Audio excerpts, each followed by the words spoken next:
এই যে বন্ধুরা, কত সুন্দর দেখুন, এক কড়াই আমি পায়েস রান্না করেছি। তো পায়েস কিভাবে রান্না করলাম অবশ্যই স্কিপ না করে পুরো ভিডিওটা দেখতে থাকুন। খুব সুন্দর পায়েসটা হয়েছে, দারুণ একদম ঝাঁকানাকা। এই যে পায়েসটা খুব সুন্দর হয়েছে। তো পুরো ভিডিওটা দেখুন স্কিপ না করে, খুব ভালো লাগবে আশা করি। আর এই যে কিশমিশ ভেজে নিয়েছি, পুরো ভিডিওটা দেখতে থাকুন। এই যে পায়েস বানানোর জন্য চলে গিয়েছিলাম ডিমার্ট থেকে দুধ আনতে। ওয়ালাইকুম গাইস, কেমন আছেন? আশা করি সবাই ভালো আছেন।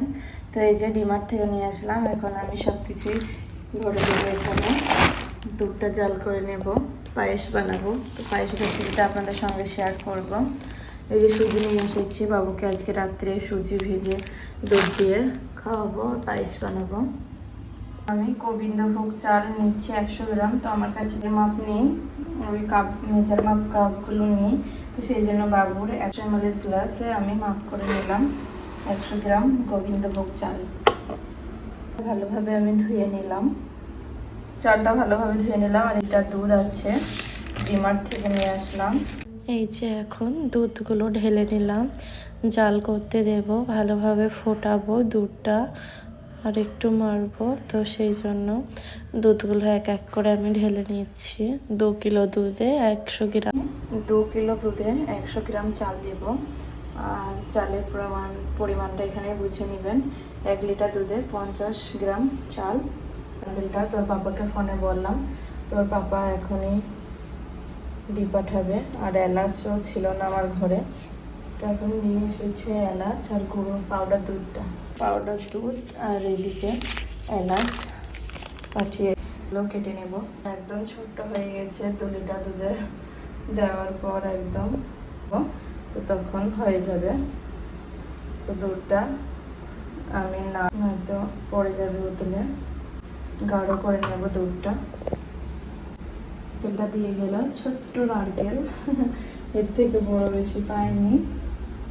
নারকেলটা আমি ফাটিয়ে নেবো। নারকেলটা দিলে কিন্তু খুব ভালো লাগে, নারকেল না দিলেও হবে, ভালো লাগে নারকেল দিলে, টেস্টি হয় আর কি। আমি এই চালের সঙ্গে তেজপাতা আর 1 চামচ দেশি ঘি দিয়ে দেব, ভালোভাবে মাখিয়ে নেব।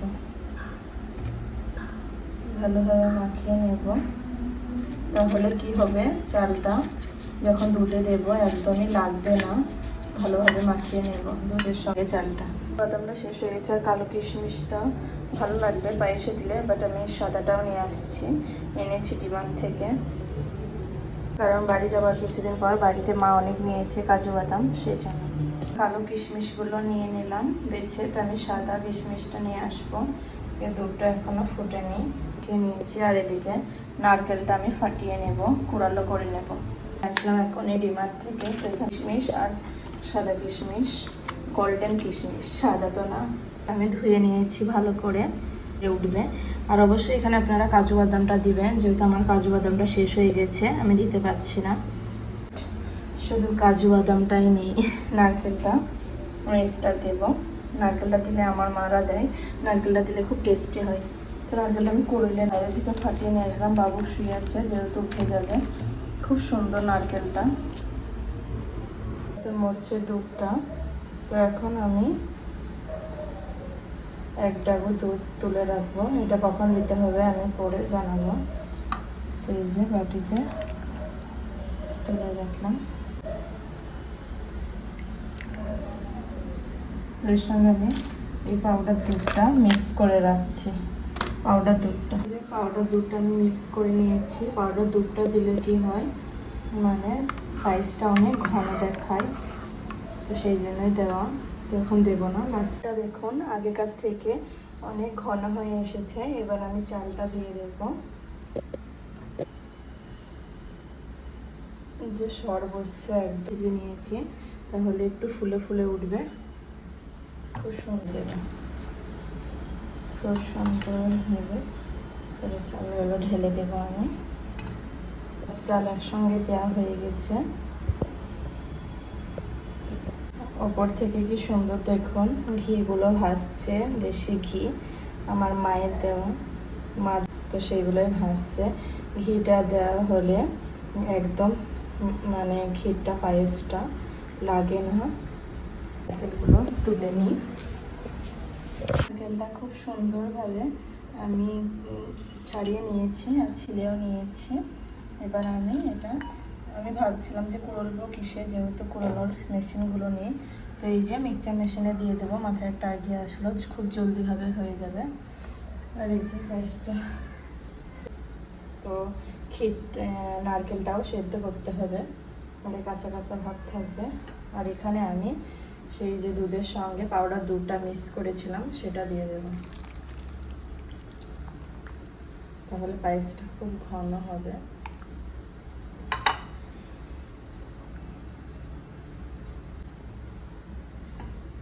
দোকান থেকে সবুজ এলাচ নিয়ে আসা হয়েছে, তো আমি 4টে দিয়ে দেব ফাটিয়ে।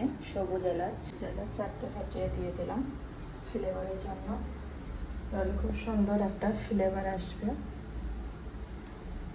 ঘি হয়তো লেগে যাবে, লেগে গেলে একদম ভালো লাগবে না। আমার এই টিপসটাও কিন্তু ফলো করতে পারেন, খুব জলদি মেশিন ছাড়াই আর করলতে হয় না, খুব জলদি সহজভাবে হয়ে যায়। তো এই যে এখন বারবার নাড়বো। এখন আমি নারকেল কুড়ুলটাও দেবো, সেদ্ধ হবে, তাহলে ক্ষীরের সঙ্গে খুব সুন্দর টেস্ট আসে। নারকেল কুড়ুলটা দিলে খুব সুন্দর একটা টেস্ট পাবেন পায়েসের সঙ্গে। এটা আপনারা স্কিপও করতে পারেন, কিন্তু আমি দিচ্ছি টেস্টির জন্য।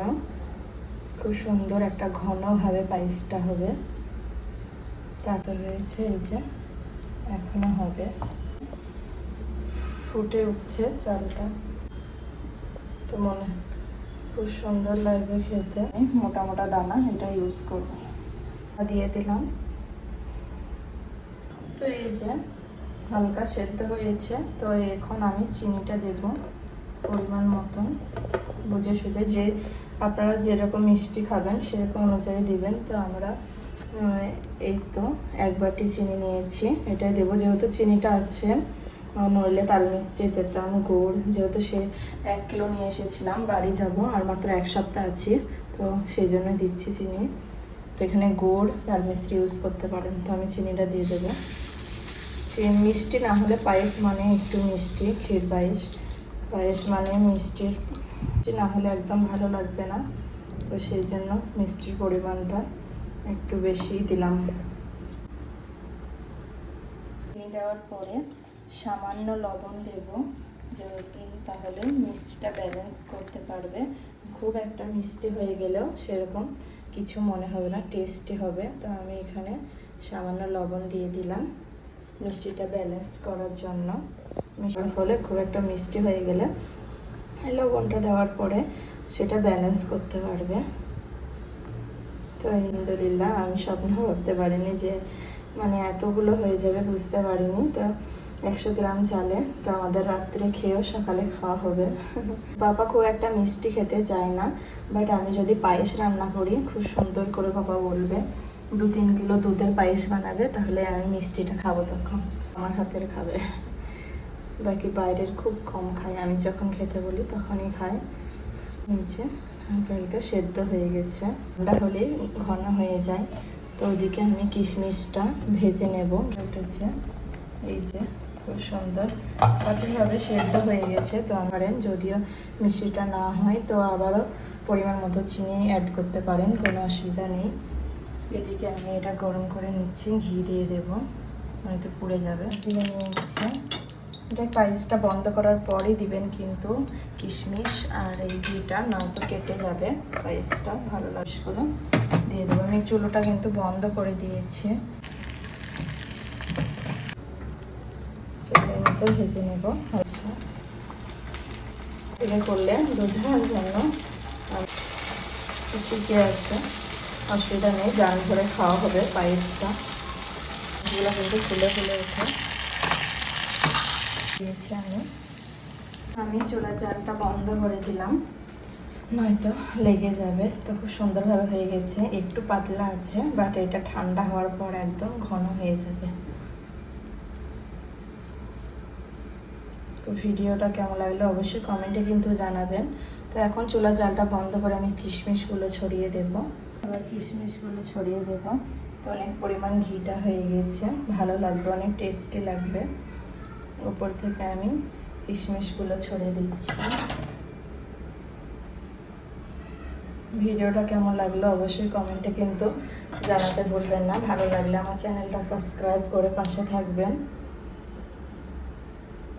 তো আমি সব কিশমিশই একসঙ্গে দিয়ে দেব। ঘিটা দেখুন অনেকগুলোই হয়েছে, মিক্স করে নেব অফ ক্যামেরায়। তো অবশ্যই চ্যানেলটা সাবস্ক্রাইব করে পাশে থাকবেন। ভালো লাগলে একটা লাইক করেন, আর প্লিজ কেউ সাবস্ক্রাইব করে আনসাবস্ক্রাইব করবেন না।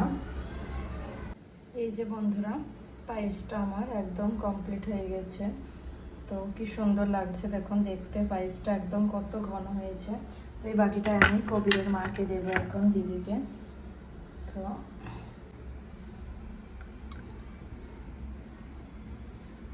এই জন্যই নিচ্ছি, দিদিটাকে ট্রাই করাবো আমি। তো দিদিটাও কিছু রান্না করলে আমাকে দেয়, তো এইটাই তো ভালো একটা সম্পর্ক, তাই না?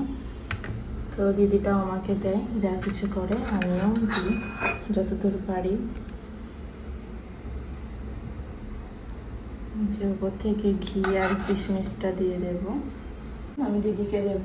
আর এটা এখন আমরা সব ঢেলে নেব একসঙ্গে, মিক্স করে নেব। গ্রাম থেকে আমার মা পাঠিয়েছে, ঠান্ডা হয়ে গেলে ঘন হয়ে যাবে পায়েসটা। আর এটা আমি দিদিকে দিয়ে আসব। এই যে খুব সুন্দর পায়েস। তো আমি এটা কবিরের মাকে দিয়ে আসবো, তামজিদের ফ্রেন্ডকে, দিদিকে দিয়ে আসবো পায়েসটা। কাজুটা হলে আরও সুন্দর লাগতো। ভিডিওটা এখানে শেষ করছি। কেমন লাগলো কমেন্টে অবশ্যই জানাবেন। সবাই ভালো থাকবেন। আল্লাহ হাফেজ।